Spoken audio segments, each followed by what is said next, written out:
मेरे प्यारे दोस्तों, आपको पता है कि ऐसी 146 कंपनीज हैं जो FIIs ने लगातार पिछले 4 क्वार्टर्स में सिर्फ सेल की हैं। हो सकता है कि इनमें से कुछ कंपनीज के स्टॉक्स आपने भी खरीद के रखे हों और आप ये सोच रहे हों कि ये गिरते क्यों चले जा रहे हैं। ये रिपोर्ट है 1 अप्रैल 2025 से लेकर के 31 मार्च 2026 तक। FIIs ने अकेले मार्च में ही 1.26 लाख करोड़ का माल बेचा है। आप इन स्टॉक्स में से कुछ नाम सुनेंगे तो आप जरूर चौंक जाएंगे। ITC, Sun Pharma, Kotak Mahindra bank, IRCTC, Cipla, HCL tech, KPIT technologies, to name a few. अभी तो पूरी लिस्ट में आपको दिखाऊंगा और आप चेक करिएगा कि इनमें से कौन कौन से आपके पोर्टफोलियो में हैं। ये सब एक्चुअली ब्लू चिप स्टॉक्स हैं और इन्हें सेफ स्टॉक्स का दर्जा मिला हुआ है। अब यहाँ पे ना कुछ सवाल उठते हैं जो कि आपकी फंडामेंटल अंडरस्टैंडिंग के लिए बहुत जरूरी है। नमस्कार दोस्तों, मेरा नाम है सागर डुडेजा। मैं हूँ एक ex-IAS ऑफिसर और साथ ही साथ NISM सर्टिफाइड रिसर्च एनालिस्ट। अगर आप चीजों को गहराई से समझना चाहते हैं तो इस चैनल को सब्सक्राइब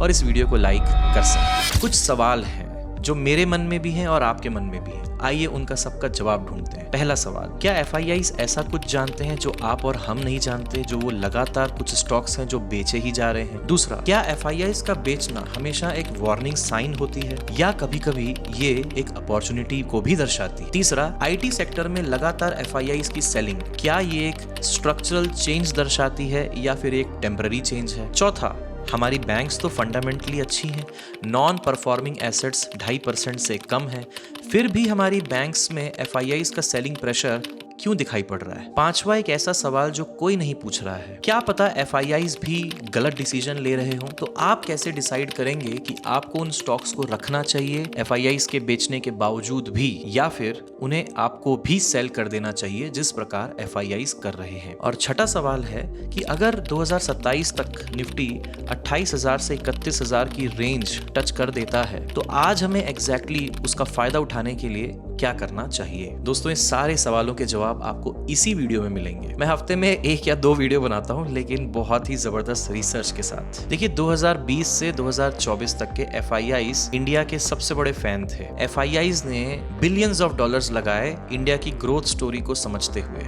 सितंबर 2024 में ना कुछ बदल गया। FIIs ने फिर नेट सेलिंग करना शुरू कर दी। तब से आपको न्यूज आने लग गई कि धीरे धीरे FIIs माल अपना निकाल रहे हैं। अक्टूबर 2024 में उन्होंने 1 लाख करोड़ से ऊपर निकाला था और ये रिकॉर्ड तो इन्होंने मार्च 2026 में इस साल तोड़ ही दिया। निफ्टी आ गया अपने रिकॉर्ड हाई से 13% नीचे। आइए पहले 3 रीजन समझते हैं। पहला कारण, US बॉन्ड के ना यील्ड्स बढ़ गए, तो अमेरिकन इन्वेस्टर ने सोचा कि हम अपने देश में बॉन्ड्स में ही पैसे लगा देते हैं। अमेरिका ने 5% का रिस्क फ्री रिटर्न देना शुरू कर दिया बॉन्ड्स में। दूसरा रीजन, चाइना, ताइवान और ब्राजील, ये तीनों कंट्रीज FIIs को ज्यादा अट्रैक्टिव लगने लगे। एक टाइम पे चाइना का बहुत ज़्यादा FIIs इन्फ्लो नहीं था और उनका स्टॉक मार्केट भी स्टक था। इनफैक्ट एक और मज़े की बात, जापान का निकेई 1989 के बाद अब जब हमारा डाउन जा रहा है तब जापान का निकेई अप जा रहा है। अब जाकर के उसने अपने 1989 के लेवल को टच किया है। जरा गूगल में देखिए। इसका मतलब ये है कि यहीं से पैसा निकाल निकाल के इन सब देशों में घूम रहा है। और तीसरा रीजन आपको पता ही है कि जो भी करंट मार्केट स्थिति है वो ईरान वॉर, गल्फ क्राइसिस, इन सब का, और रुपी का वीकन होना डॉलर के अगेंस्ट, तो ये जो हो रहा है ये सब इसी का ही घुमा फिरा के रिजल्ट है। और ये 3 रीजंस मिलकर 146 ऐसे स्टॉक्स हैं जो 4 क्वार्टर से लगातार गिर ही रहे हैं या गिराए जा रहे हैं। बाकी ऐसा नहीं है कि सिर्फ ये 146 ही स्टॉक्स हैं जिनको गिराया जा रहा है, और भी हैं, बट ये 146 हैं जो कंसिस्टेंटली गिराए जा रहे हैं FIIs सेलिंग की वजह से। आइए कुछ बातें कर, पहले वो लिस्ट समझते हैं जो आपको चौंका देने वाली। ITC इंडिया का 3.8 लाख करोड़ का FMCG जायंट है। FIIs ने मार्च 2025 में 39.87% अपने पास रखा था। मार्च 2026 में 34.83% हो गया है। 500 बेसिस पॉइंट्स की कटिंग एक साल में हर क्वार्टर। स्टॉक आज की डेट में है 30% नीचे। खैर, ITC का पूरा दोष हम FIIs को नहीं देंगे क्योंकि बीच में GST वगैरह भी जो बढ़ गया था सिगरेट्स पे, तो वहां से इसको इम्पैक्ट पड़ा है अपने रेवेन्यू में। कोटक महिंद्रा बैंक 26.4% पे आ गई FII होल्डिंग 31% डेवलपमेंट्स है जिसकी वजह से 16.8% एज ऑफ नाउ ये स्टॉक नीचे चल रहा है अपने हाई से। IRCTC तो किसी को याद ही होगा, पुराने इन्वेस्टर्स को, एक टाइम पे FIIs की डार्लिंग स्टॉक थी IRCTC। FIIs ने 17% से ऊपर के स्टेक को 13% पे गिरा दिया और स्टॉक आज की डेट में है 37-38% नीचे। HCL टेक्नोलॉजीज 5% गिरा दिया। HCL टेक्नोलॉजीज 19% से ऊपर था जो अब 15.5% पे आ चुका है, स्टॉक है 13% नीचे। LTTS 5.19% से 3.86% पे और स्टॉक आज की डेट में 19% नीचे। मिड कैप की बात करें तो रिलायंस इंफ्रास्ट्रक्चर, गो फैशन, कोहेंस लाइफ साइंसेस, ये सभी सिस्टमेटिकली लिक्विडेट किए जा रहे हैं FIIs। अब आगे बढ़ने से पहले मैं आपको ये लिस्ट दिखा देता हूं, जरा इस लिस्ट को गौर से देख लीजिए। इनमें से कोई अगर स्टॉक्स आपके पोर्टफोलियो में हैं तो अभी मार्क कर लीजिए, फिर हम अगले पार्ट पे आते हैं और बात करते हैं कि अब आगे क्या करना चाहिए। अब उस ट्विस्ट की बात करते हैं जो कोई नहीं बता रहा है कि FIIs का बेचना हमेशा वार्निंग साइन नहीं होती। 3 एग्जांपल्स हैं जो आपको सोचने पर मजबूर कर देंगे, इसीलिए मैं ऐसा बोल रहा हूं। पहला एग्जांपल है श्रीराम फाइनेंस। जी हाँ, ये भी इस लिस्ट में शामिल है, लेकिन ये स्टॉक प्राइस 6 महीने में आप देखोगे तो ये लगभग 16, 17, 18% बढ़ चुका है। इस स्टॉक का 1 साल का रिटर्न 50% के आसपास का है। दूसरा, जोमेटो की पेरेंट कंपनी आपको पता है इटर्नल, FIIs ने इसे भी बेचा लेकिन फिर भी स्टॉक प्राइस ऊपर ही गया है। तीसरा है सीमेंस इंडिया, 8.19% से FIIs ने 6.8% पे इसको ट्रिम किया, लेकिन स्टॉक जो है आज की डेट में 35% ऊपर है। तो यहाँ पे हुआ क्या? कंपनीज जो फंडामेंटली स्ट्रांग होती हैं, FIIs अगर बेच भी रहे होते हैं तो DIIs उसको सपोर्ट दे देते हैं। जो जितने भी म्यूचुअल फंड इन्वेस्टर्स हैं वो उसमें अपनी स्टेक थोड़ी थोड़ी बढ़ा देते हैं, ये समझते हुए, ये जानते हुए कि कंपनी जो है वो फंडामेंटली अच्छी है। अगर कंपनी की फंडामेंटल आपको भी अच्छी है, ये जानना है, सीखना है, तो आप या तो हमें व्हाट्सएप करिए 8768876876 पे। व्हाट्सएप करने से पहले एक कोर्स है, उसको कंप्लीट भी कर लीजिए। 16.5 घंटे का यूट्यूब में एक मास्टर कोर्स है, उसमें आपको फुल्ली कंप्लीटली हर चीज मिल जाएगी जो एक अच्छे इन्वेस्टर को पता होनी चाहिए, फुल डेप्थ में, एडवांस लेवल तक। इसके बाद अगर आपको हमारे साथ लाइव जुड़ना है तो आप जुड़ सकते हैं। बैच नंबर 18 मेरे दोस्तों शुरू होने जा रही है, जिसमें मैं पर्सनली आपको लाइव पढ़ाऊंगा, एक एक चीज आपको डिटेल में, अपनी प्रोप्राइटरी स्ट्रेटजीज जो हैं, जो हमने डिजाइन की हैं, जिनकी सक्सेस रेट 85-90% से भी ज्यादा है, वो मैं आपको सिखाऊंगा जरूर। तो अगर जुड़ना चाहते हैं तो व्हाट्सएप पे जरूर से मैसेज कर दीजिए।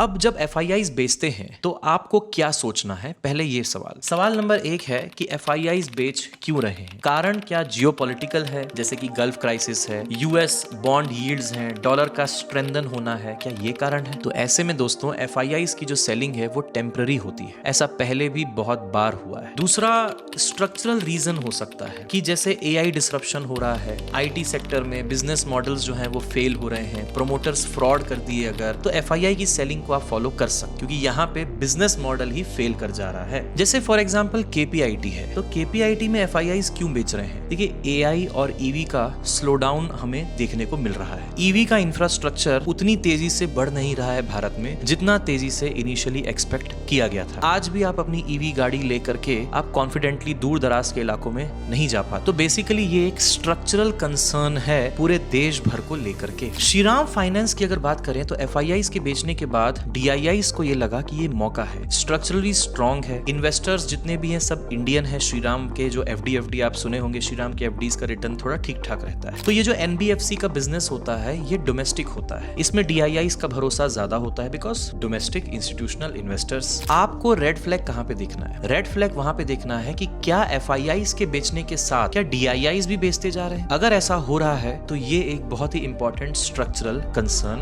होता है। अब नेक्स्ट स्टेप ये है आपके लिए कि अगर FIIs बेच रहे हैं लेकिन कंपनी की बैलेंस शीट में कहीं भी कोई प्रॉब्लम नहीं है, ऑपरेटिंग प्रॉफिट मार्जिन OPM निरंतर बढ़ रहे हैं या एटलीस्ट वो एक परसेंटेज कांस्टेंट तो ला ही रहे, तो फिर आप अपने पोर्टफोलियो में उन स्टॉक्स को डेफिनेटली बनाए रख सकते हैं। अब बहुत लोग मुझसे ये पूछते हैं, पिछली वीडियो में भी आप लोगों ने कमेंट किया था काफी, कि IT सेक्टर का क्या आपका सोचना है आगे। IT सेक्टर देखिए तब तक नहीं बढ़ सकता जब तक के हम खुद का AI डेवलप नहीं करेंगे या फिर हम AI का यूज करके अपनी सर्विसेज पूरी दुनिया तक नहीं पहुंचाएंगे, क्योंकि आज की डेट में जैसा कि एंथ्रोपिक के मॉडल्स हैं जैसे क्लॉड वगैरह, ये इतने पावरफुल हो चुके हैं, आप जानते हो कि ये सारे के सारे मॉडल्स, ये सारा काम जो आईटी के इंजीनियर्स करते थे वो ये सब कर सकते हैं। हमें जरूरत है तो इसमें इनोवेशन करने की और इसको इस तरीके से यूटिलाइज करने की कि सारी दुनिया जो है वो हमारे बिना उसको इस्तेमाल कर ही ना पाए, हमारे एक्सपर्टीज की वहां पे उसको जरूरत पड़े। और मजे की बात यह है कि जब मैं नीचे कमेंट्स देखता हूं आप लोगों के, आप लोग ये बोलते हैं कि आईटी सेक्टर अभी भी बहुत सेफ है, बहुत सही टाइम है इन्फोसिस खरीदने का, बहुत सही टाइम है HCL टेक खरीदने का। देखिए, टाइम की बात नहीं है,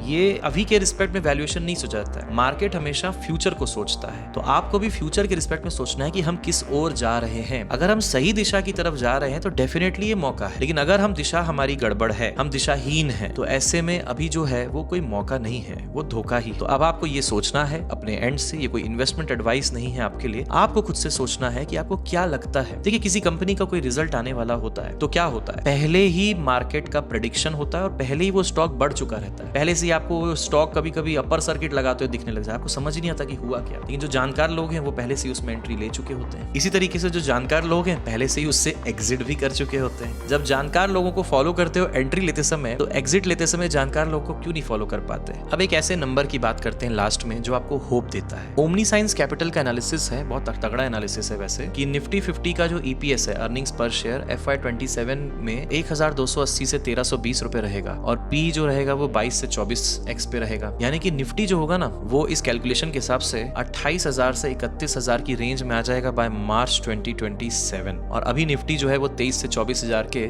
बीच में झूल रहा है। मतलब अगर ये टारगेट अचीव होता है ना दोस्त, तो 25 से 30% का प्रॉफिट तो मिल ही जाएगा, वो भी कब, एक साल में। अब ऐसा होने के लिए क्या क्या होना चाहिए? सबसे पहली चीज तो है कि जियोपॉलिटिकल जो टेंशंस अभी चल रहे हैं, ट्रम्प का मन करता है कभी कुछ भी बोल देता है, अभी इंडिया को हेल होल बोल दिया है और कभी कुछ बोल देगा कभी कुछ बोल देगा, तो ये जियोपॉलिटिकल टेंशंस ईज होने चाहिए यार, to be very frank. Crude oil जो है वो मॉडरेशन में आ जाना चाहिए और उसके साथ साथ रुपी जो है वो स्ट्रेंथन होना ही चाहिए और साथ ही साथ जो इन्फ्लेशन है वो भी थोड़ी कम होनी चाहिए। इन्फ्लेशन अपनी थोड़ी अभी ज्यादा ही चल रही है। अब क्या ये सब एक साथ हो जाएगा, इसकी कोई गारंटी नहीं है, बट अगर थोड़ी थोड़ी चीजें होते हुए दिखती हैं, माइक्रो इकोनॉमिक्स को अगर ऑब्जर्व करें तो एक ये पॉजिटिव सिग्नल दे सकता है आने वाले एक साल के लिए। तो जो आपने फन 46 स्टॉक्स का स्क्रीनशॉट लिया है, उनमें से आपके पोर्टफोलियो में जो हैं आप जरा सा देख लीजिए, बहुत डिटेल्ड एनालिसिस है वो, और उसमें फिर ये देखिए स्क्रीनर में कि FIIs ने तो हटाया है ये, इसलिए तो वो लिस्ट है। क्या DIIs ने भी हटाया है क्या? पहला तो चेकलिस्ट यही। DIIs ने अगर अपना कांस्टेंट स्टेक रखा है या बढ़ाया है तो ये कोई रेड फ्लैग नहीं हुआ, यानी कि फंडामेंटल्स ठीक है। दूसरी चीज, ऑपरेटिंग प्रॉफिट मार्जिन जरूर देखिए, उसके साथ साथ बैलेंस शीट को एक बार रीड पूरी कर लीजिएगा। कैसे बैलेंस शीट रीड करते हैं वो 16.5 घंटे की वीडियो मैंने उसमें सब सिखाया है प्रॉपरली डिटेल में, उसको एक बार देखिएगा। जो लोगों ने देखा है वो लोग बहुत अप्रिशिएट किए हैं, मतलब I am swearing to God that